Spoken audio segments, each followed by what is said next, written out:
I didn't fail once. I failed early, and then I failed again and again. Before people ever saw me trying seriously, I was already familiar with losing. Not the dramatic kind, no big collapses, no public embarrassment, just quiet failures that stacked on top of each other until they felt normal. I remember trying things when I was young and watching them fall apart without making any noise. No one noticed, no one commented. Life just moved on like nothing happened. That's how failure really starts.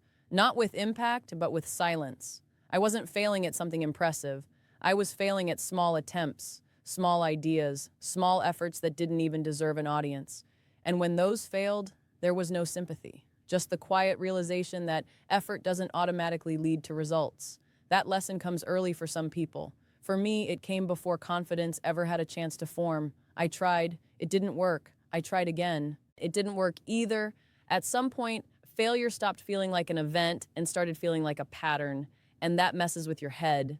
Because when failure repeats itself, you start questioning more than your strategy. You start questioning your judgment, your timing, your worth. You ask yourself things you don't say out loud.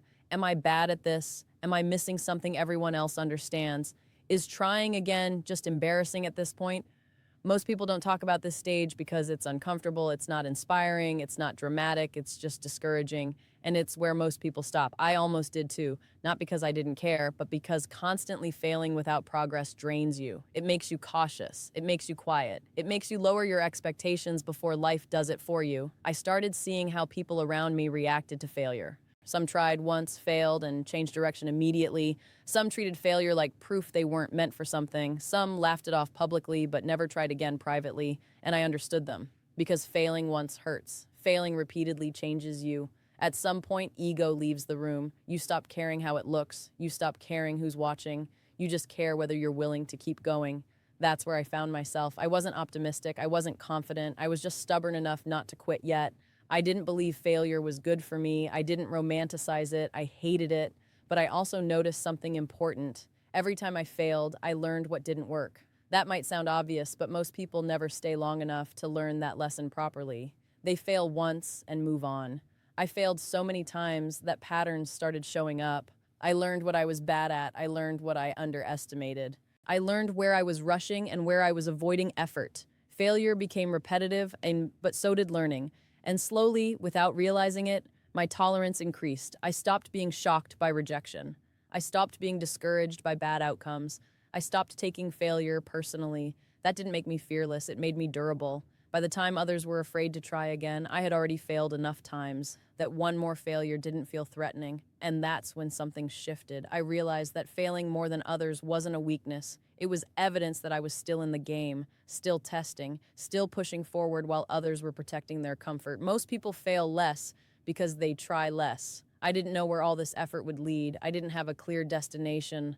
All I knew was that quitting early would lock failure in permanently. So I stayed. I failed again and again. Not because I enjoyed it, but because leaving felt worse. At that stage, success wasn't even the goal, survival was, and surviving failure, repeatedly, quietly, without applause, became the foundation of everything that came later. Because once you fail enough times, fear loses its power, and when fear leaves, progress finally has space to begin. After a while, failure stopped feeling heavy. Not because it hurt less, but because it happened so often that my mind adjusted. The shock wore off. The embarrassment faded. What remained was routine. Try, fail, reset, try again. That cycle became familiar. I didn't wake up motivated. I didn't feel brave for continuing. Most days I felt neutral, like someone showing up to a job they didn't love but refused to quit.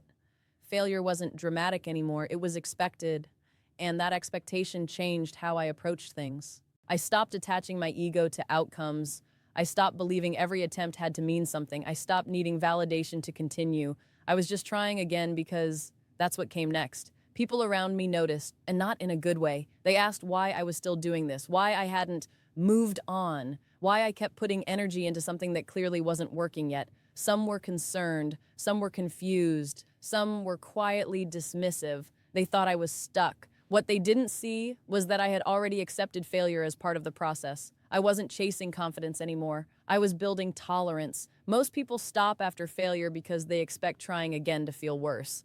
But the opposite happened to me. Trying again felt easier, not emotionally, but mentally. Because once failure becomes normal, it loses its authority. It can't threaten you the same way. It can't convince you that you're finished. I didn't restart with hope. I restarted with habit. And habit is powerful. Hope disappears when things don't work. Habit doesn't care whether things work or not. It just moves forward. There were days when I didn't believe in the outcome at all. Days when I was sure this wasn't going anywhere. Days when quitting would have been the reasonable choice. But I kept going anyway. Not because I believed in success, but because stopping felt like giving failure the final word. I learned something important during this phase. Trying again isn't about confidence. It's about willingness. Willingness to look foolish again. Willingness to be wrong again. Willingness to restart without applause. That willingness separates people faster than talent ever does. I also noticed something else. The more I failed, the less personal it felt. I stopped seeing failure as a reflection of who I was. It became feedback, data, information I could use the next time. That shift didn't happen overnight. It came from repetition. Fail enough times and patterns appear. You see where you rush. You see where you avoid discomfort. You see where effort is missing, not ability. Failure started teaching me more than success ever could. And while others were protecting their confidence by not trying again, I was losing my fear by doing the opposite. I wasn't fearless. I was desensitized. And that's underrated because fear thrives on unfamiliarity. Once something becomes routine, fear loses its grip. Trying again became mechanical, almost boring, and boredom is dangerous, but also powerful because boredom means you're no longer emotionally reactive. You're no longer making decisions based on how things feel. You're making them based on what needs to be done. That's when progress actually starts. Not when you feel inspired, not when you feel ready, but when trying again becomes automatic. By this point, I had failed more times than most people were willing to try once. And I didn't see that as a disadvantage anymore. I saw it as evidence. Evidence that I wasn't fragile. Evidence that rejection didn't control me. Evidence that quitting wasn't my default response. Trying again didn't guarantee success, but it guaranteed something else. I stayed in the game longer than most. And when you stay long enough, something always changes, even if it's just you. At some point, I started noticing a pattern around me. People didn't fail less because they were better. They failed less because they stopped earlier. I watched people try once, sometimes twice, and then quietly step away. Not dramatically, not angrily, just decide that it wasn't for them. And I understood why. Failing once feels personal. Failing twice feels embarrassing. Failing again after that feels unnecessary. At least that's what most people tell themselves. They protect their confidence by protecting their comfort. I saw it happen in real time. Someone would get excited, try something new, talk about it confidently, and then fail. After that, the energy disappeared. The conversation changed. The attempt was never mentioned again. They didn't say they quit. They said things like, it wasn't realistic. It didn't feel right. I found something better. And sometimes that was true. But often it wasn't clarity. It was fear. Fear of repeating failure. Fear of looking foolish again. Fear of being the person who keeps trying when nothing works. I didn't judge them for it because I felt that fear too. The difference was I stayed. Not because I was stronger, not because I was smarter, because I had already failed enough times that one more failure didn't scare me. While others were protecting their self-image, I was losing mine completely, and that turned out to be an advantage. I stopped comparing myself to people who quit early. Their journey and mine were no longer moving in the same direction. They were optimizing for comfort. I was optimizing for tolerance. Tolerance for rejection, tolerance for uncertainty, tolerance for slow progress. Most people never build that tolerance because they leave before it's required. They quit while failure still hurts too much. I stayed until failure stopped hurting and started teaching. That's when I realized something important. Failure isn't meant to be avoided. It's meant to filter. It filters out people who only want to try if it works quickly. It filters out people who need reassurance early. It filters out people who mistake discomfort for impossibility. And that filter works fast. After a while, the room gets quieter. Fewer people trying, fewer people competing, fewer voices in the same space. Not because it's impossible, but because most people don't want to stay long enough. I didn't feel ahead. I didn't feel confident. I just noticed that I was still there, still trying, still adjusting, still learning. While others were explaining why they stopped, I was learning why I failed. And that difference compounds. Every failure taught me something specific, what not to do, where I rushed, where I underestimated effort, where I relied on hope instead of structure. People who quit early never collect that information. They protect their pride, but lose the data. I stopped taking quitting personally when I saw this clearly. It wasn't about willpower. It was about tolerance for discomfort. Trying again after failure isn't hard once. It's hard the 10th time, the 20th time. When you're the only one left still trying, that's when most people leave. And that's when staying starts to matter. I wasn't trying to outwork anyone. I was outlasting them. And outlasting doesn't look impressive in the moment. It looks slow, it looks repetitive, it looks unnecessary until suddenly it's not. Because when the field clears, progress accelerates, not because you became amazing overnight, but because you stayed long enough to improve while others stopped. That's when I understood why I had failed more than most people had even tried. It wasn't a weakness. It was proof that I was still in the game long after most people had walked away. And once you realize that, failure stops being something you fear. It becomes something you expect. And expectation removes panic, which is exactly what you need before things finally start working. There's a strange moment that happens when you fail enough times. You stop being afraid of it. Not because you don't care, but because you've already been there. You've already felt the disappointment. You've already survived the embarrassment, and nothing terrible happened afterward. Life continued. That realization quietly changed everything. Failure stopped feeling like a verdict and started feeling like information. Instead of asking, "What does this say about me?" I started asking, "What does this teach me?" That shift didn't make me optimistic. It made me practical. I learned faster because I failed faster. While others were still protecting their confidence, I was testing limits. While others were careful, I was collecting data. Each failure removed a little fear. Fear of being wrong, fear of starting over, fear of looking stupid. Eventually, rejection became boring, not painless, boring. And boredom is powerful because it means you're no longer emotionally controlled by outcomes. You're free to focus on execution. I noticed how differently I approached things compared to before.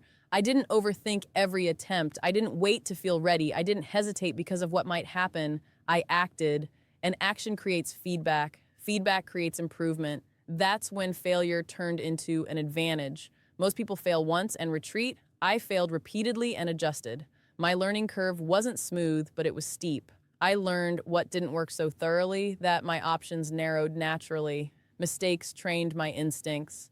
I started recognizing patterns early. I could sense when something wouldn't work because I had already watched similar versions fail before. That kind of intuition doesn't come from theory, it comes from repetition. And repetition requires tolerance for failure. Another thing happened too. I stopped chasing perfection. When you failed many times, perfection loses its appeal. You realize it's a delay tactic, a way to avoid trying again. I became more comfortable releasing imperfect work, taking imperfect steps, making imperfect decisions. Progress sped up, not because I was better, but because I was less afraid. And that scared some people around me. They wondered how I kept going so calmly, how I wasn't shaken by setbacks, how I could reset so quickly after things didn't work. They thought I was confident. I wasn't. I was conditioned to start again, conditioned to learn quickly, conditioned to not take failure personally. That conditioning mattered when things finally started to shift. The first small win didn't feel magical, it felt logical, like the natural outcome of staying in the process long enough.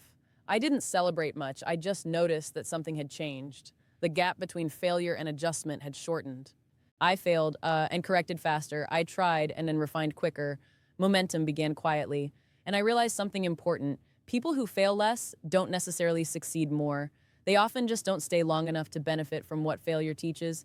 Failure had trained me in ways success never could. It taught me humility. It taught me patience. It taught me how to stay steady when things didn't go my way. Those lessons didn't disappear once things improved. They stayed with me. They shaped how I handled pressure, expectations, and uncertainty. I wasn't afraid of losing progress because I had already lost so many times before. I knew how to rebuild. That's real security. Not success that hasn't been tested, but resilience that has. By the time results started showing consistently, failure had already done its job. It had removed my fear, sharpened my judgment, and trained my persistence. I didn't become unstoppable, I became durable. And durability outlasts talent every time. Failure wasn't something I escaped. It was something that prepared me. If you're afraid to fail, this part is for you. Not because you're weak, but because you care. Because failure feels personal. Because you don't want to look foolish. Because you don't want to confirm the doubts already sitting in your head. I get it. I was afraid too, before I failed enough times for fear to lose its power. Most people don't fail less because they're better. They fail less because they stop early. They try once, maybe twice, and when it doesn't work, they quietly decide it's not for them. They protect their confidence by protecting their comfort. And comfort is expensive. It costs you growth. It costs you skill. It costs you momentum.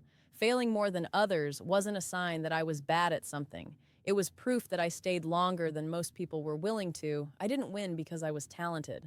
I didn't win because I was lucky. I stayed when others left. That's the difference. If I could speak to the version of myself who was afraid of failing again, I wouldn't motivate them with success stories. I wouldn't promise results.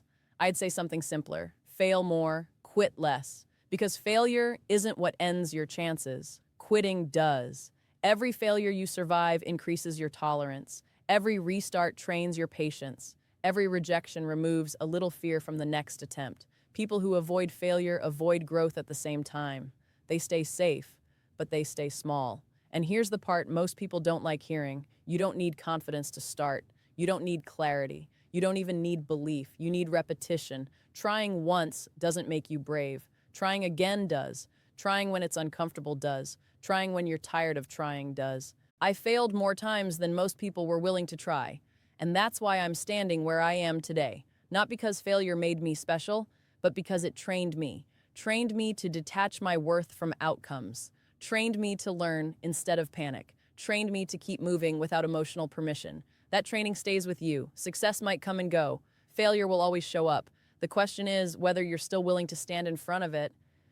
If you're watching this while holding back from trying again, afraid that one more failure will break you, let me tell you something honestly. It won't. What breaks people isn't failure. It's regret.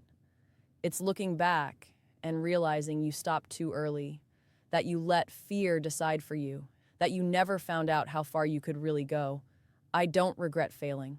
I regret the times I almost quit because I was tired of failing. If you take one thing from this story, let it be this. Failing is not a signal to stop. It's proof that you're still in the process. Stay longer than doubt. Stay longer than fear. Stay longer than the voice telling you to quit. Because the people you admire didn't avoid failure. They just didn't leave when it showed up. And that's why they made it.